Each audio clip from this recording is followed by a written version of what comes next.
Baik, Assalamualaikum warahmatullahi wabarakatuh dan selamat malam rekan-rekan mahasiswa semuanya. Selamat malam teman-teman. Waalaikumsalam warahmatullahi wabarakatuh. Di sini, Waalaikumsalam warahmatullahi wabarakatuh. di sini kami dari kelompok 7 akan menjelaskan atau mendiskusikan mengenai model-model pembelajaran.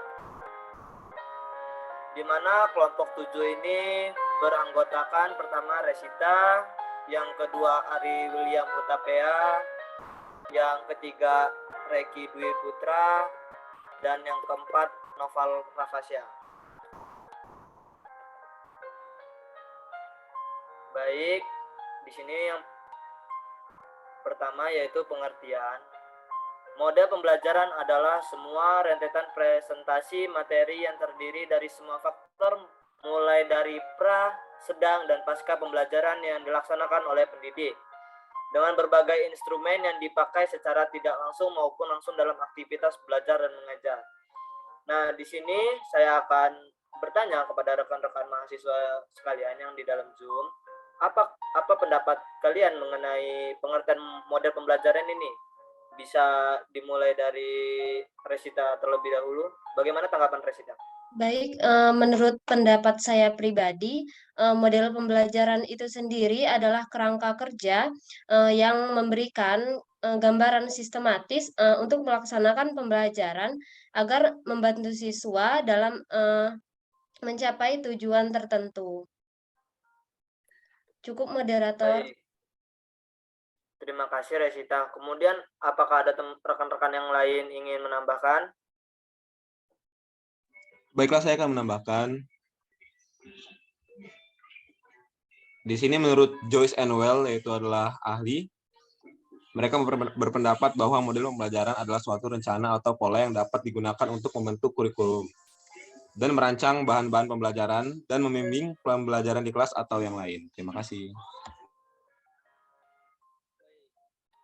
Apakah Nopal bisa menambahkan?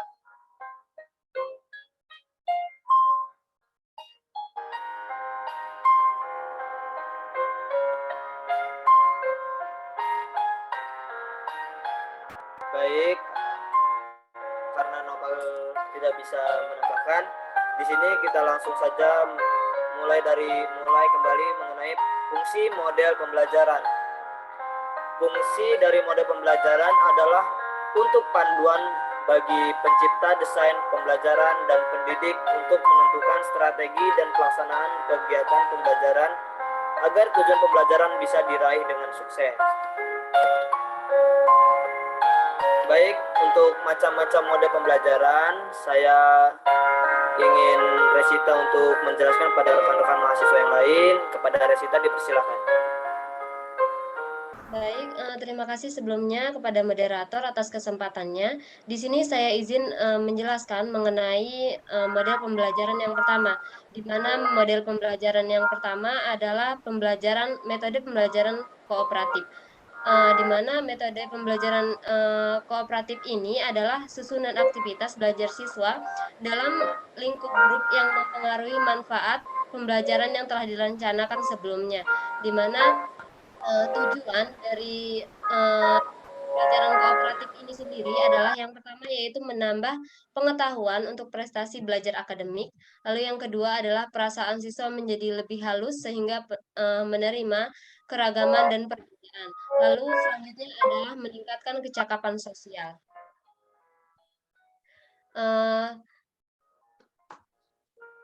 Selanjutnya adalah kelebihan dan kekurangan dari metode pembelajaran kooperatif yang telah saya jelaskan tadi, di mana kelebihan yang pertama adalah model pembelajaran kooperatif ini sangat tepat guna untuk mendapatkan solusi dari persoalan yang membutuhkan pendapat banyak orang. Lalu yang kedua adalah materi bahan ajar bisa dipahami oleh siswa dengan lebih cepat karena bahasa yang digunakan adalah bahasa pertemanan.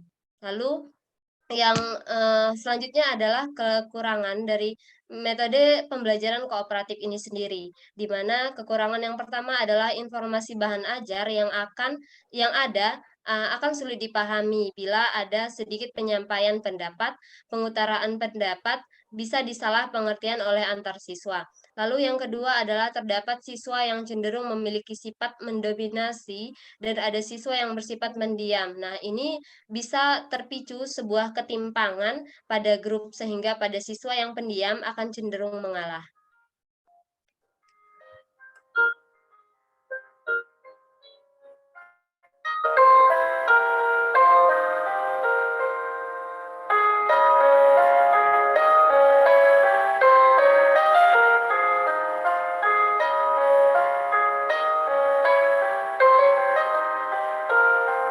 Mohon maaf, ini sebelumnya boleh kembali ke slide sebelumnya. Baik.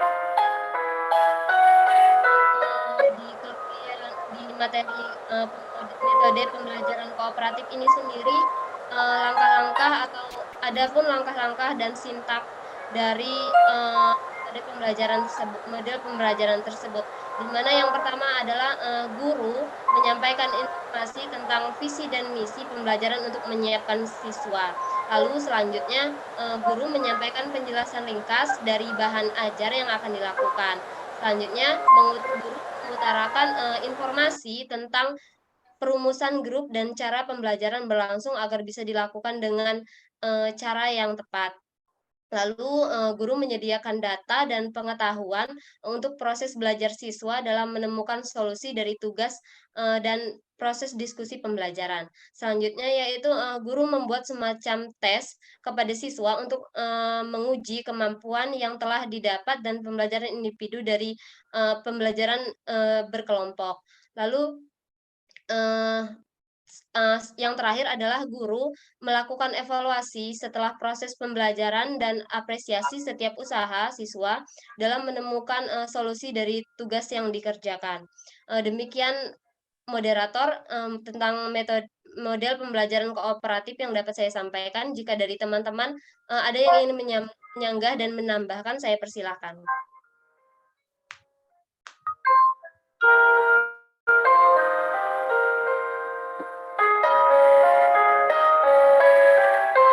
Nampaknya tidak ada ya. Untuk mempersingkat waktu untuk diskusinya bisa kita diakhirin aja ya, karena kita mempersingkat waktu aja ya, karena ini di zoomnya limit soalnya. Baik, untuk model pembelajaran discovery learning akan dibacakan oleh Ari William. Pada Ari William bisa dipersilakan.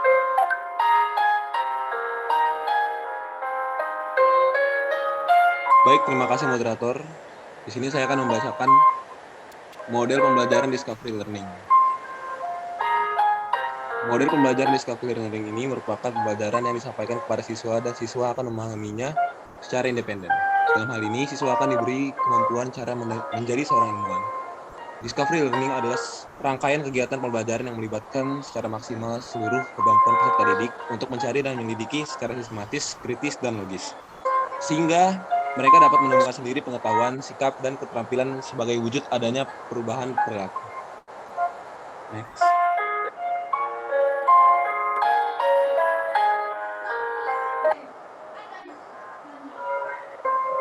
Model pembelajaran discovery learning yaitu adalah kelebihan dan kekurangannya. Selanjutnya adalah kelebihan, yaitu yang pertama, dalam aktivitas belajar siswa akan aktif. Ini dikarenakan mereka akan menyelesaikan permasalahan atau menemukan pengetahuan secara mandiri.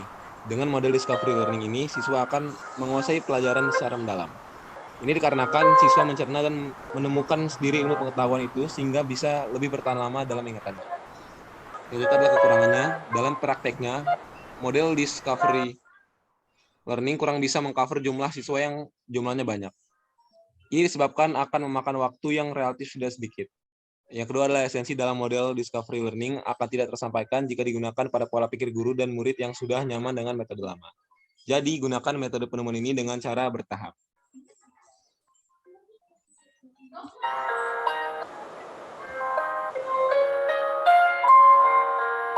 Selanjutnya adalah model pembelajaran problem-based learning. Pembelajaran berbasis masalah atau problem-based learning adalah rentetan kegiatan pembelajaran yang bertumpu pada suatu masalah yang nantinya akan dipecahkan dengan secara ilmiah. Dengan adanya permasalahan yang nyata, mereka bisa belajar berpikir kritis, mengembangkan keterampilan memecahkan masalah, dan memperoleh pengetahuannya sendiri.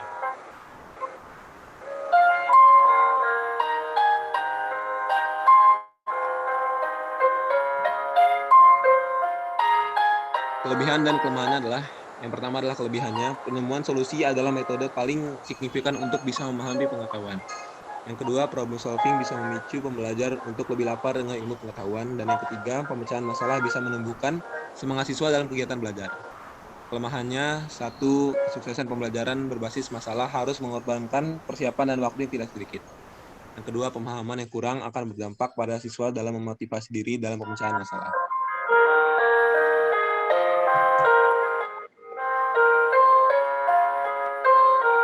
Baik, terima kasih Ari William. Untuk mode pembelajaran langsung bisa disampaikan oleh rekan Novel Rafasya. Kepada Novel Rafasya dipersilakan ya.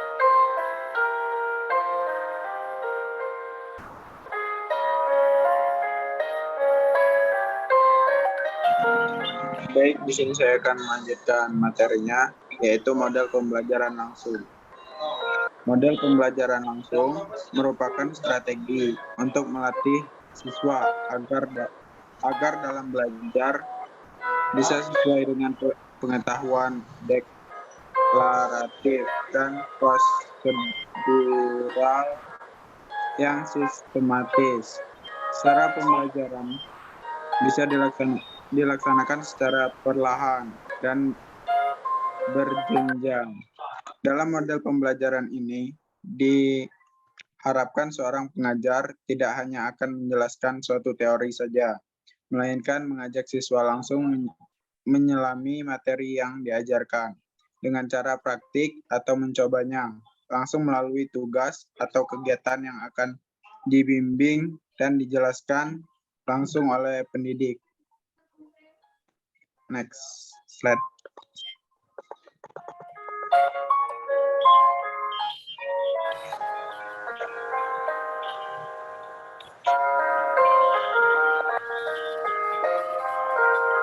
Model pembelajaran langsung, kelebihan dan kekurangan. Yang pertama ada kelebihan. Materi yang dapat siswa bisa dikontrol secara sistematis. Ini bisa membuat inti materi bisa tersampaikan dengan jelas. Yang kedua, bisa digunakan dalam lingkungan kelas yang besar maupun kecil. Dan selanjutnya ada kekurangan. Yang pertama, tidak semua siswa bagus dalam kemampuan mengolah informasi, memperhatikan, mencatat, dan mendengar. Yang kedua, ketika menerapkan pembelajaran ini berlangsung, guru kewalahan dalam menentukan kapasitas siswa dalam mempelajari dan memahami suatu pembelajaran. Baik, terima kasih moderator. Baik, terima kasih rekan-rekan mahasiswa sudah menjelaskan. Di sini saya akan membahas sedikit mengenai mode pembelajaran discovery learning. Di sini saya akan menanyakan kepada rekan-rekan mahasiswa, menurut rekan-rekan mahasiswa, cara penerapan model pembelajaran discovery learning pada saat pandemi atau pada saat sekarang baru-baru selesai pandemi, bagaimana? Mohon siapa yang bisa menanggapi, mohon ditanggapi ya.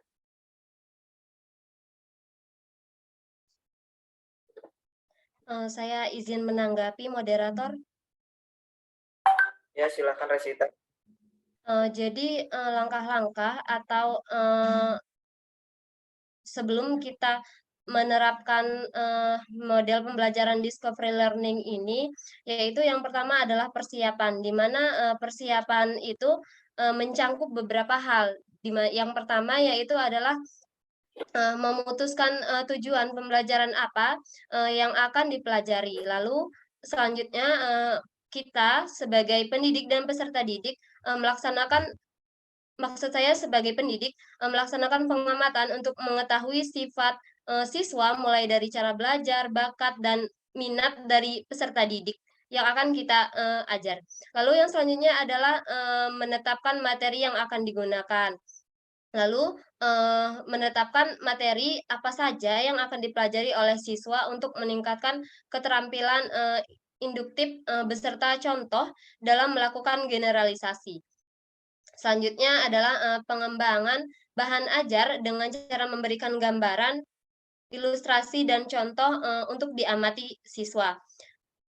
Lalu sebagai pendidik, kita dapat mengkategorikan materi ajar untuk siswa dari yang mudah hingga yang paling sulit, konkret, serta abstrak, dan lain-lainnya. Lalu yang terakhir adalah guru sebagai pendidik melaksanakan asesmen pada proses dan hasil yang didapatkan siswa dalam pembelajaran. Mungkin sekian moderator. Jika dari teman-teman ada yang ingin menambahkan, saya persilahkan.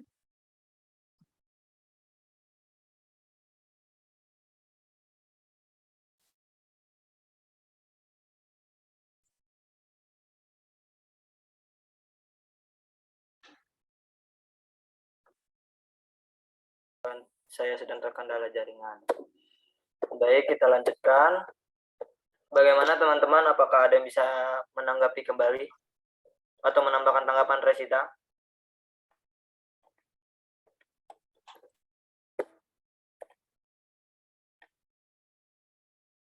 Oke, tampaknya tidak ada ya. Untuk mode pembelajaran problem based learning ini, menurut Ari bagaimana cara penerapannya pada masa-masa sekarang gitu? Kepada Ari, gimana? Baiklah, menurut saya langkah-langkah yang digunakan untuk dalam penerapan problem based learning ini itu adalah pertama, orientasi peserta didik pada masalah. Yang kedua adalah mengorganisasikan kegiatan pembelajaran, dan yang ketiga adalah membimbing pendidikan individu dan kelompok, dan yang keempat adalah mengembang dan menyajikan hasil karya. Menurut saya itu aja sih. Menurut Nopal gimana? Menurut Nopal?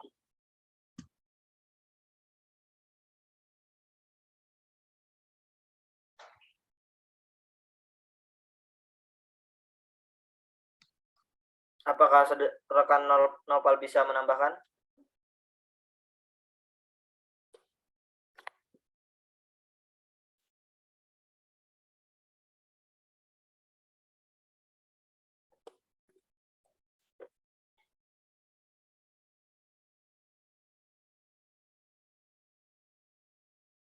Bagaimana saudara Nopal?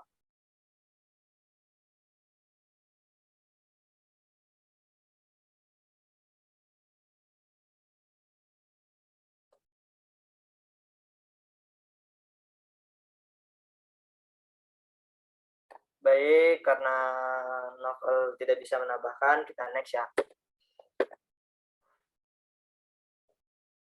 Oke, untuk mode pembelajaran langsung, bagaimana tanggapan kalian? Cara-cara penerapannya itu bagaimana di era-era sekarang ini? Bisa ditanggapi oleh siapa? Silakan. Saya izin menanggapi, moderator. Baik. Baik, terima kasih. Langkah-langkah dalam menerapkan model pembelajaran langsung ini adalah di mana guru menyampaikan fokus dan tujuan pembelajaran kepada siswa. Lalu selanjutnya guru mengulas kembali pemahaman siswa tentang materi yang telah dikuasai sebelumnya atau materi-materi yang telah diajarkan oleh pendidik pada pertemuan sebelumnya. Lalu yaitu yang selanjutnya adalah memberikan bahan ajar materi. Mungkin hanya itu yang dapat saya sampaikan, moderator. Baik. Apakah ada tambahan yang lain?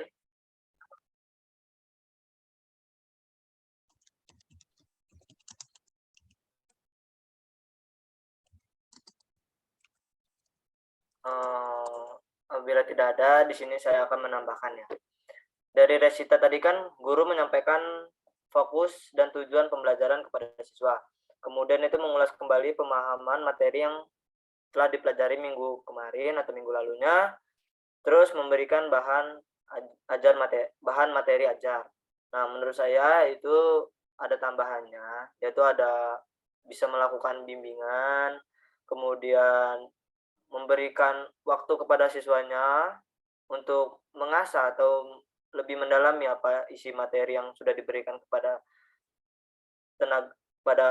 yang diberikan oleh pendidik, kemudian mengevaluasi kemampuan siswa pada tahap mana siswa mengetahui atau memahami materi ajar yang telah kita berikan. Kemudian membuat latihan individual ke siswa. Tujuannya agar siswa itu lebih bisa memahami pembelajaran bahan ajar yang kita berikan tadi. Nah, apabila ada tambahan bagaimana? Teman-teman ada tambahan?